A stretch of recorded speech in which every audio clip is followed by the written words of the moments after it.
This is the second part, finishing up chapter 37. I thought this was good for helping you on the signs and symptoms of shock, because as you'll find, it's the same going through every type of shock.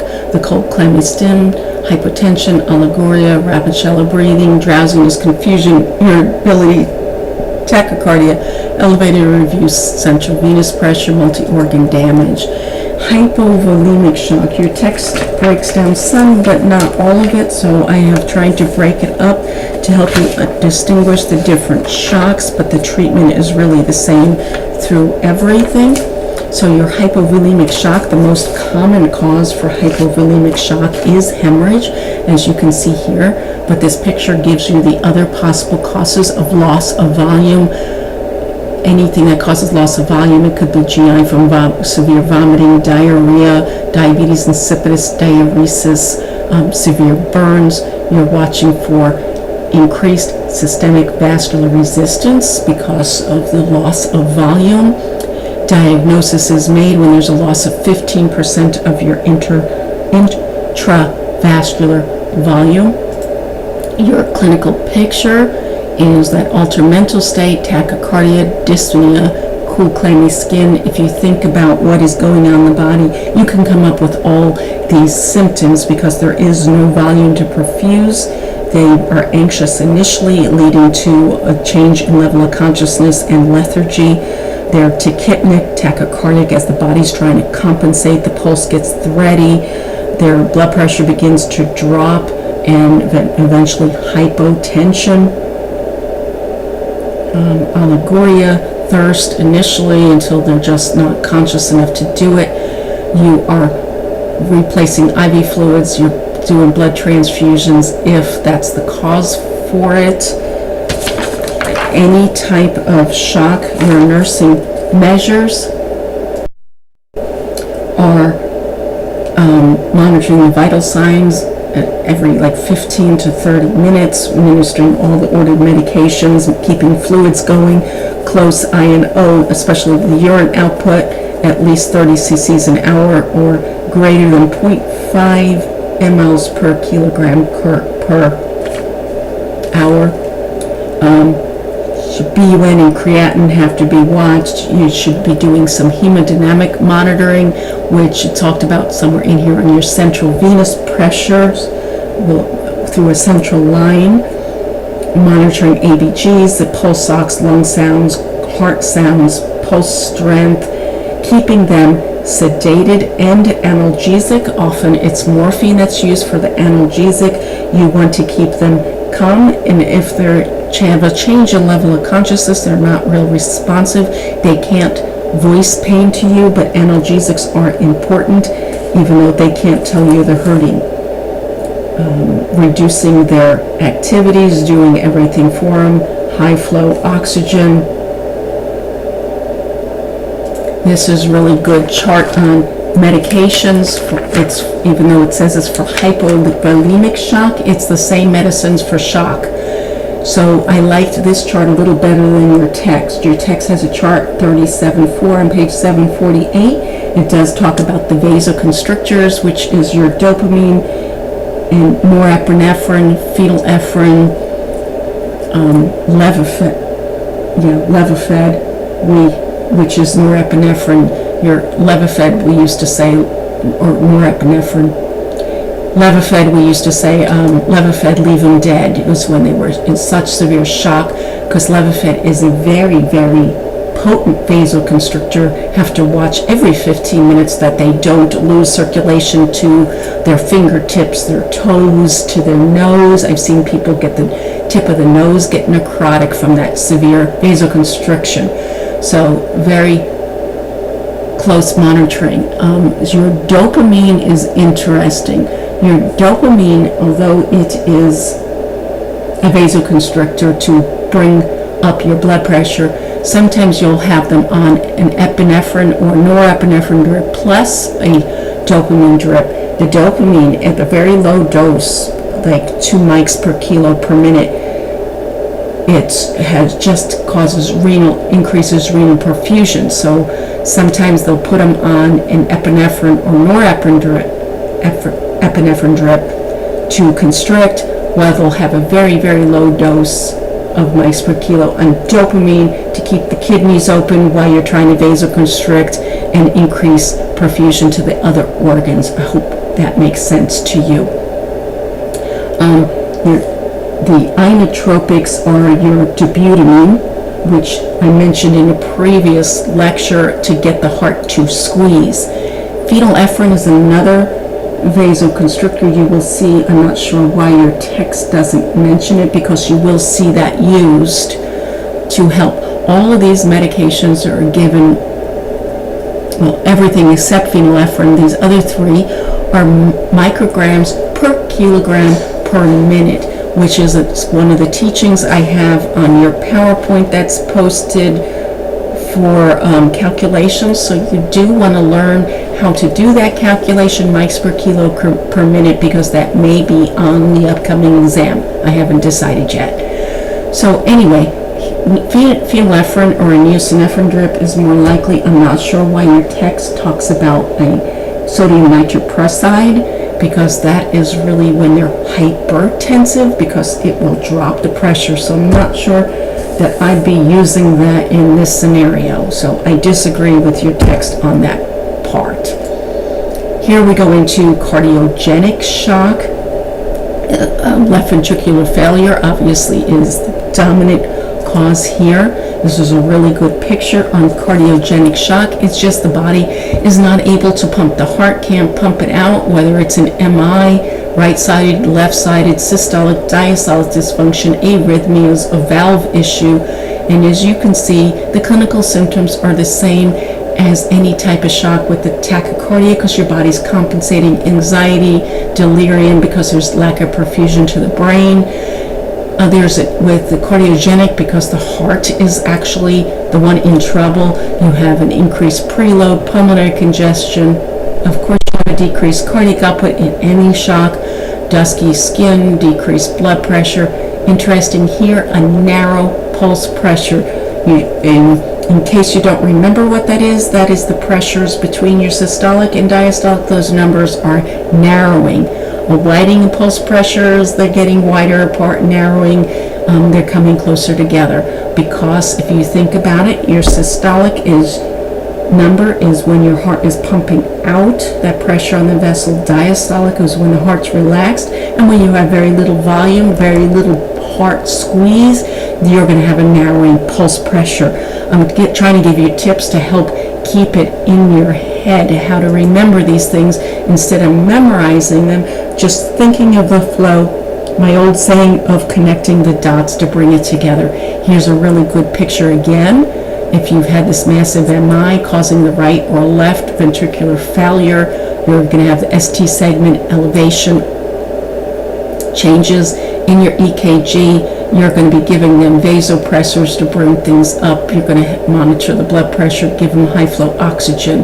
Here's the management, really good picture. Your pulmonary artery catheter, that would be a Swansgan catheter, and it is monitoring the pressures in the left side of the heart. Your central venous pressure is monitoring, giving you a picture of the pressures in the right side of your heart. And again, it mentions the drugs that we already talked about, dobutamine, dopamine. Nitroglycerin would not be used in a hypovolemic or septic shock, but it would be used in a cardiogenic shock because of the chest pain and trying to vasodilate those vessels to perfuse the heart. Except one side effect of nitroglycerin is drop in the pressure, which you'd have more need to increase the Wobutrex, but you could have somebody on all of these drips and then some. As it mentions morphine here for chest pain, but morphine often used for all kinds of shock as an analgesic. Obstructive shock is really simple, anything that obstructs that flow. This is a good picture. Heart is working, but there is a block to the outflow, whether it's a massive pulmonary embolus, an aortic dissection, cardiac tamponade, tension pneumothorax. Think of anything that you can't pump out, and there, or obstruction to the venous return to the heart, vena cava syndrome, like a mass that's blocking it. It leads to a decrease in mean arterial pressure, which is your decrease in your cardiac output. You have less, your heart rate times your stroke volume, your squeeze, and times your increase in your systemic vascular resistance, because everything is clamped down. Your management of the extracardiac obstructive is to relieve the obstruction. If it's pulmonary embolus, you're doing thrombolytics to get rid of that clot. Pericardial tamponade, you're giving fluids and doing a window to open that pressure. Pneumothorax, you're draining the chest. And pulmonary hypertension, you're vasodilating to decrease that, to increase perfusion. Distributive shock is just these three kind. We'll do neurogenic later when we get into the spinal cord and traumas. We're not covering anaphylactic. Septic shock is what I'm going to cover now. Your text does talk about septic shock. It has several pages. I tried to break it down a little simpler for you here. It's the stages of sepsis. You have a section in your chart, in your text. I don't know why I'm calling it a chart. Page 750, table 37.3 breaks it down very well, the criteria, or you can see here a temperature greater than 38 degrees Celsius, which is 101 Fahrenheit. When you're dealing in critical care, you will do Celsius, so I would learn that 101 is 38 degrees Celsius. Your heart rate is tachycardic, greater than 90. That's criteria to qualify it for being this syndrome, systemic inflammatory response syndrome, even though tachycardia is technically greater than 100 to qualify as this syndrome. It's greater than 90, respiratory rate greater than 20. So your respiratory rate is up, you're blowing off CO2, so you're going to see a low CO2 on your gas. Your white blood count is greater than 12, and you have immature neutrophils. You're going to have bands. Remember I mentioned last semester, your bands are your immature white blood cells, what we used to call a left-sided shift. So greater than 10 on that is your extreme infection of your body trying to fight. Some other things it has here is your hypotension, which your systolic greater less than 90, hypoxemia, urine output less than 0.5 mils per kilo per hour, which for 2 hours, despite giving them fluids, and I did mention that we use a ballpark of 30 cc's an hour you want to see in the urine, but know that less than 0.5 per kilo per hour. You're watching your creatinine because it's going to climb, your INR-PTT. I think I mentioned coagulation issues, or I may not have. When you're septic and you go into a DIC, disseminated intravascular coagulation, so you use up all your clotting factors, you're monitoring your PT, your INR, your bleeding time, everything is, platelets are less than 100, your normal is 150, 120 is getting severe, less than 100 is critical. You're watching your lactic acid because you are in a metabolic acidotic state, so you are going to have elevated lactic acids. You are going to have hyperglycemia in a septic shock. Why? Well, in any type of shock, actually, hypovolemic, a traumatic shock, and a septic shock, you will have your blood sugars will actually go up. That does not mean they are diabetic. I'm going to go into that more in a minute. Let me go through some more slides. This is a good picture showing you sepsis and the bacteria, and here you may want to look through if you don't remember your channel. As your body's responding, you have the permeable walls of your blood vessels because you want to leak the phagocytes and everything to heal, but unfortunately it causes that inflammation, swelling, and can actually destruct our body, leading to this death. Your next slide here, your symptoms of shock, as you can see, they are the same for every type. It's just whatever's causing it. You have additive factors. Here's all your clotting factors, your cytokines, and that causing that leakage and your hemorrhage. So you have many clots that start to be spread by your body, which I'll have on another slide.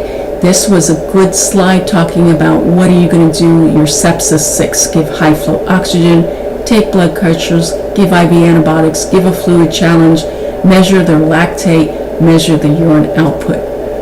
Here, talking about the treating of sepsis, your antibiotics as early as possible. You're going to obtain your cultures, your blood cultures, your urine culture, usually doing cultures of everything and then starting antibiotics. You will have crystalloids and colloids, trying to give them volume. We talked about the pressors, norepinephrine, epinephrine, vasopressin, dopamine, phenylephrine. Enteral feedings if the gut is working, because the gut will shut down. So as long as the gut's working, within 24 to 48 hours, they need to be getting nutrition to keep fighting. So when that gut shuts down, they're unable to tolerate it, you have to start doing parenteral nutrition. So let me talk here on this insulin therapy, because any type of shock, including sepsis, you will end up with insulin therapy. When you have a decreased cardiac output, it stimulates the sympathetic nervous system to release cortisol. The cortisol release from this sympathetic nervous system leads to an increase in your glucose production. Your glucose, the shock alters the metabolic function of the liver.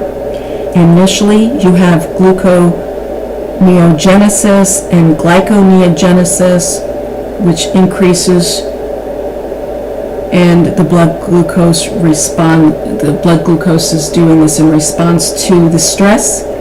But as the shock progresses, your liver function becomes impaired, and then you develop a hypoglycemia.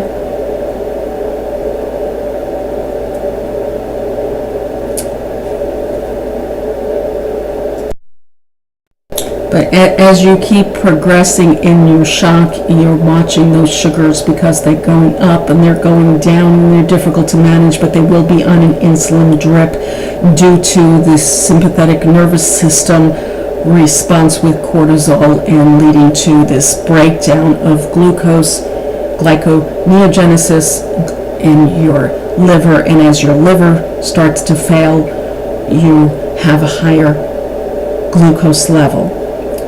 Unfortunately, the higher glucose, your renal threshold is exceeded. You can't excrete it.